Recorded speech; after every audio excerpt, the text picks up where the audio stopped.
The report conducted by the Private Sector Development Initiative cites that women are grossly underrepresented in business leadership globally. The lack of women in leadership roles negatively impacts company performance, productivity, and profitability, which in turn constrains private sector development and economic growth. New Zealand is one of the few countries in the world that have made a mark in their gender equality in leadership, both in public and private sector. Dr. Nathan Ross, Deputy High Commissioner to PNG, was given the honor to open the brief event today.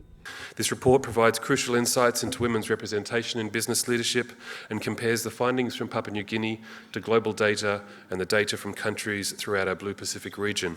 It aims to provide evidence and guidance to businesses, for civil society, development partners and governments to develop and implement policies and practices that increase women's leadership in business and ultimately, as a flow-on benefit, women's leadership in all aspects of society. Although we all know it, it bears repeating that internationally women are underrepresented in leadership roles, including in the private sector.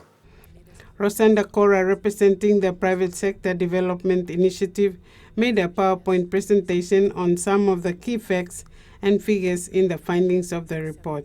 Members of the panel of discussion were asked by the moderator, Yvonne Kennedy, Business Coalition for Women Executive Director, to lead the discussions on the different aspects of women in business leadership in PNG in comparison to the rest of the Pacific and the globe. The Parliament. We have no women in Parliament, so why did you honestly, we expect that we were going to get representation in state-owned enterprises? This is the extension of Hausmann. I am very interested in the question of why women are flourishing in the private sector.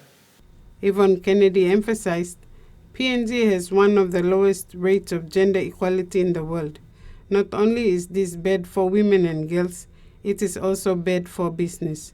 Frida Kana, TVWAN News.